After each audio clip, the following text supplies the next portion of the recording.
Hello student, कैसे हो आप सब लोग। मुझे उम्मीद है आप लोग बहुत अच्छे होंगे, आपकी स्टडी बहुत अच्छे से हो रही होगी। तो बच्चों, आज हमारा डीएवी का चैप्टर 2 का माइक्रो ऑर्गेनिज्म फ्रेंड्स और फोर्स का लास्ट लेक्चर चल रहा है। और मुझे उम्मीद है बच्चों आप लोगों ने अच्छे से सारे टॉपिक कवर किए होंगे, सारे लेक्चर आपने देखे होंगे, और जिसने जो जो डाउट पूछा था वो सारे आपके डाउट कंप्लीट हुए होंगे, सॉल्व हुए होंगे। ठीक है, तो अगर आपने लेक्चर 1, लेक्चर 2, लेक्चर 3, लेक्चर 4 नहीं देखा है तो कोई बात नहीं, आप डायरेक्ट डिस्क्रिप्शन बॉक्स में क्लिक करके देखना, वहाँ पर सारे के सारे लेक्चर्स की डिटेल है। नहीं तो आप कमेंट सेक्शन में देख लेना, वहाँ पर भी जो है लेक्चर 1, 2, 3, 4 पूरी डिटेल आपको मिल जाएगी। ठीक है बच्चों, और अगर आपको इस चैप्टर के पीडीएफ नोट चाहिए तो उसके लिए भी आपको क्या करना होगा, जैसा कि मैं रोज बोलती हूँ, आप डिस्क्रिप्शन बॉक्स में जो मेल एड्रेस दिया है उस पर आप अपना ईमेल एड्रेस हमें सेंड करिए, हम उस पर आपको पूरे पीडीएफ जो नोट्स है इस चैप्टर के वो दे देंगे। ठीक है बच्चों, तो चलो आज हम टॉपिक कवर करने वाले हैं फूड पॉइजनिंग। यस, एंड इसके अलावा फूड प्रिजर्वेशन, और उसके अलावा फूड प्रिजर्वेशन मेथड। तो बहुत इजी टॉपिक है और बहुत अच्छे से आपको समझ में आ जाएगा, तो डरने की बच्चों कोई बात नहीं है। ठीक है बच्चों, तो चलिए सबसे पहला टॉपिक उठाते हैं कि फूड पॉइजनिंग होता क्या है बच्चों। तो फूड पॉइजनिंग एक ऐसी बीमारी है जो कि खराब खाने से होती है। फूड पॉइजनिंग के बच्चों कुछ एक सिम्टम होते हैं, जैसे पेट दर्द होना, ठीक है, उसके अलावा डायरिया यानी लूज मोशन होना, फीवर आना, उल्टी आना या फिर उल्टी करने का मन करना, इसके अलावा बेचैनी हो लगना, ये सारे के सारे सिम्टम्स। इसके अलावा कई बार डिहाइड्रेशन यानी पानी की भी कमी हो जाती है, और इसके अलावा ये हमारे नर्वस सिस्टम को भी पूरी तरह से डैमेज कर देती है कई बार। ठीक है बच्चों, तो इसलिए ये जो फूड पॉइजनिंग है बहुत ही खतरनाक चीज़ होती है, इसलिए इन सब चीज़ों से जो है आपको दूर रहना है और थोड़ा ध्यान रखना है। आगे हम पढ़ेंगे कि अगर फूड पॉइजनिंग हो जाए तो क्या करना है। ठीक है, तो सबसे पहले तो हम ये सोचते हैं, ये पढ़ते हैं कि ये सारी चीज़ें क्यों हुई, ऐसा हमने क्या खाया, ऐसा हमारे फूड में क्या था जिसने हमें बीमार कर दिया। पॉइजन का मतलब यानी जहर खाया है, सीधी सी बात है, हमने फूड के अंदर, तभी तो हमारे को ये सारी चीजें हुई है। तो सीधी सी बात है, उसमें कुछ एक ऐसे बैक्टीरिया थे यानी बीमारी फैलाने वाले माइक्रोब्स थे, जिन्होंने फूड में टॉक्सिन यानी जहर को प्रोड्यूस किया, और जब वही हमने फूड खाया तो वो टॉक्सिन जो है हमारी बॉडी के अंदर चला गया, और इन्हीं बैक्टीरिया के कारण बच्चों हमको क्या होती है, फूड पॉइजनिंग होती है। कुछ एक बैक्टीरिया जो कि फूड पॉइजनिंग का कारण बनते हैं, जैसे कि क्लॉस्ट्रीडियम, ठीक है, स्टैफिलोकोकी, एस्परजिलस जो कि एक फंगी है, ये सारे के सारे ऐसे माइक्रो ऑर्गेनिज्म होते हैं या बैक्टीरिया होते हैं और फंगी होते हैं जो कि फूड पॉइजनिंग का कारण बनते हैं। ठीक है, तो भाई अब करना क्या है, सबसे पहले तो फूड यानी जब हम खाना पका रहे हैं, कुक कर रहे हैं या उसको स्टोर कर रहे हैं, तो हमको सावधानी बरतनी चाहिए। कई बार खाना बाहर पड़ा रहता है फ्रिज के, हम अंदर उसको काफ़ी टाइम तक नहीं डालते हैं, और उसके बाद गर्मी के कारण वो खाना जो है खराब हो जाता है, धीरे धीरे खराब होना शुरू हो जाता है। उस समय इतना खराब होता है वो खाना बच्चों कि उसकी स्मेल हमको नहीं आती कि खाना जो है वो पूरी तरीके से खराब भी हो चुका है, और हम उसको खा लेते हैं। स्मेल आ नहीं रही है, टेस्ट भी इतना खराब नहीं हुआ है, हल्का होना स्टार्ट हो गया, तो जितने तक वो हमारी बॉडी के अंदर पहुंचता है तो पूरी तरीके से खराब हो जाता है, और जिस कारण हम फूड पॉइजनिंग का शिकार हो जाते हैं। ये जनरली हम जब पार्टीज में जाते हैं बच्चों, वहाँ पर इतने मसालों की गंध होती है कि हमारे को जो खाने की खराब स्मेल है वो आ ही नहीं पाती।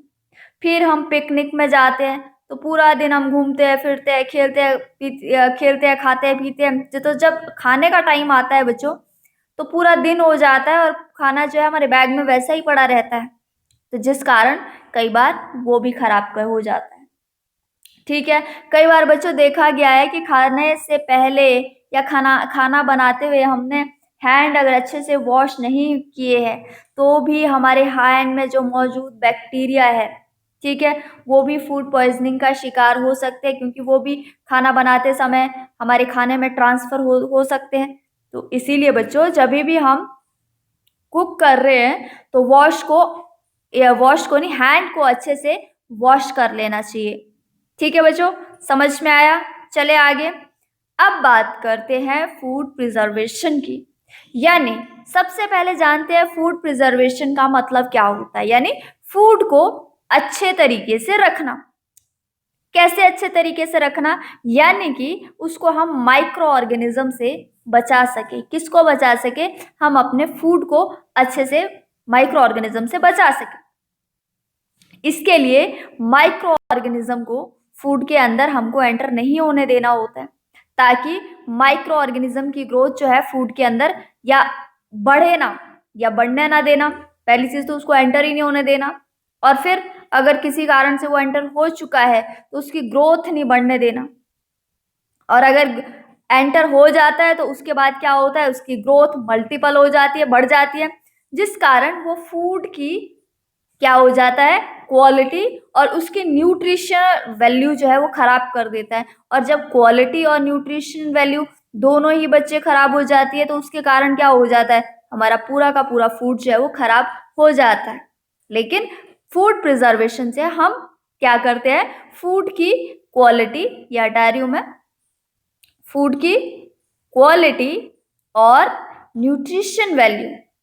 न्यूट्रिशनल वैल्यू को हम बचा के रखते हैं, जिस कारण हमारा जो फूड है वो खराब होने से बच जाता है। यहाँ पर बच्चों एक चीज लिखी गई है, रेंसिडिटी। ठीक है, तो प्रिजर्वेशन में हम जब पढ़ेंगे तो उसमें आपका देखो सेकंड पैराग्राफ में रेंसिडिटी आ रहा है। तो प्रिजर्वेशन आमतौर बैक्टीरिया, फंगी और अदर ऑर्गेनिज्म की ग्रोथ को रोकना है। उसके साथ ही ऑक्सीडेशन ऑफ फैट को भी रोकता है, जिसको कि हम बोलते हैं रेंसिडिटी।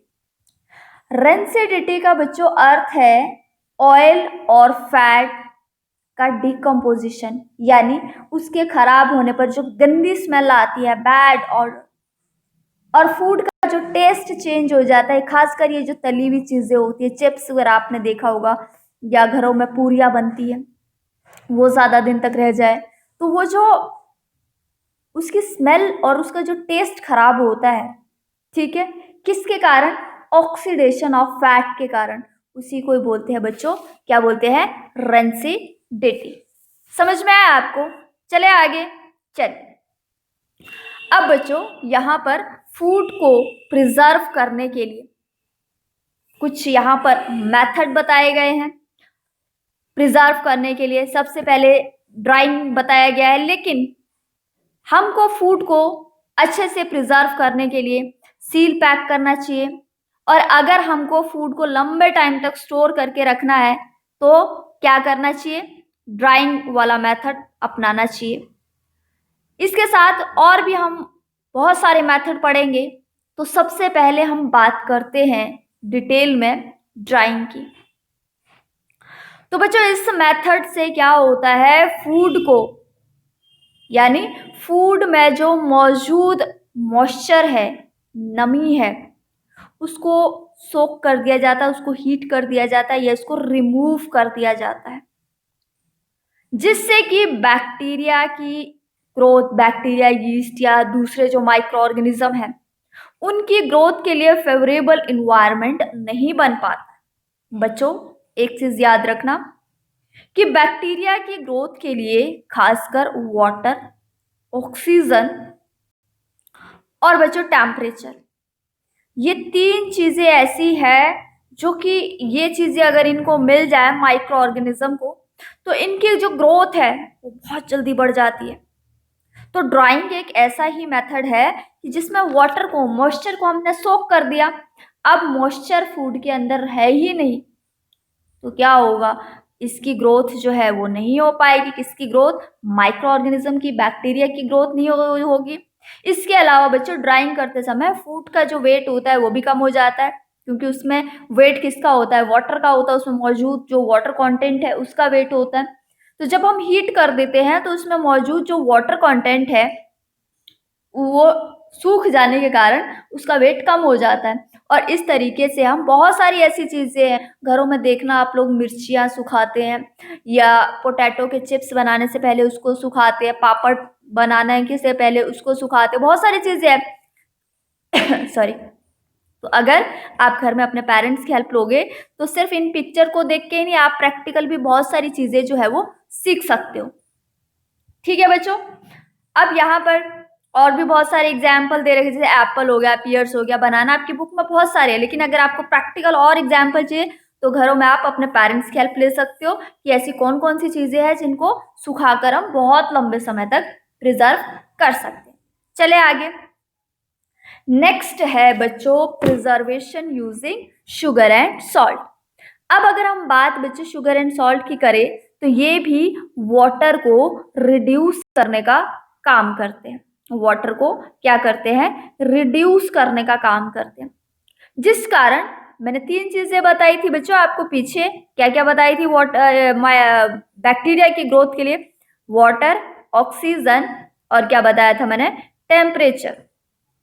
तो यहाँ पर भी इसका एक जो चीज थी जो इसका सूटेबल एनवायरनमेंट बना पाती इसकी ग्रोथ के लिए, किसकी ग्रोथ के लिए, बैक्टीरिया माइक्रो ऑर्गेनिज्म की ग्रोथ के लिए, तो वो नहीं बन पाता, जिसके कारण हमारा जो फूड है वो खराब होने से बच जाता है।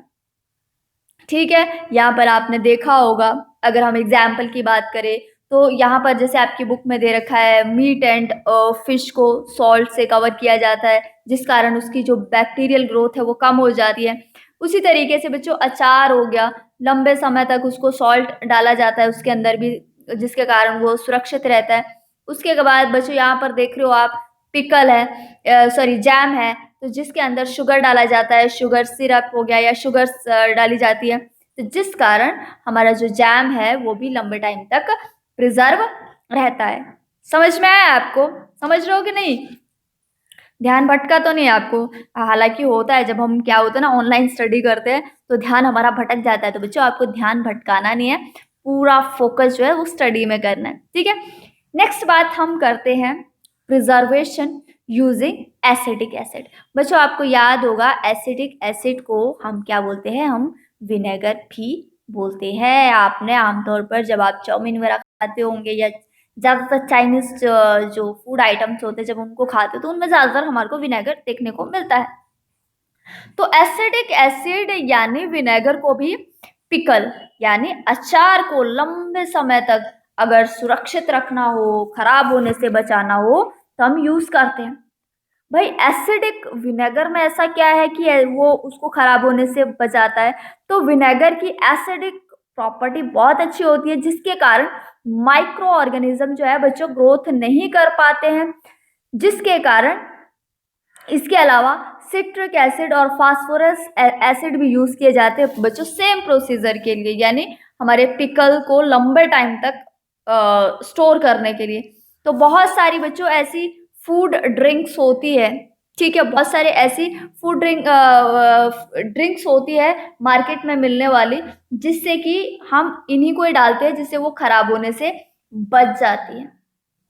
ठीक है बच्चों, तो इसके अलावा यहाँ पर सिट्रिक एसिड और फास्फोरिक एसिड का भी यूज किया जाता है ताकि हमारा जो फूड आइटम है वो लंबे समय तक चले। ठीक है, चले आगे। नेक्स्ट है बच्चों प्रिजर्वेशन यूजिंग केमिकल प्रिजर्वेटिव्स। तो यहाँ पर आपने देखा होगा कि केमिकल प्रिजर्वेटिव लाइक सोडियम, किसकी बात कर रहे हैं हम, सोडियम बेंजोएट और पोटेशियम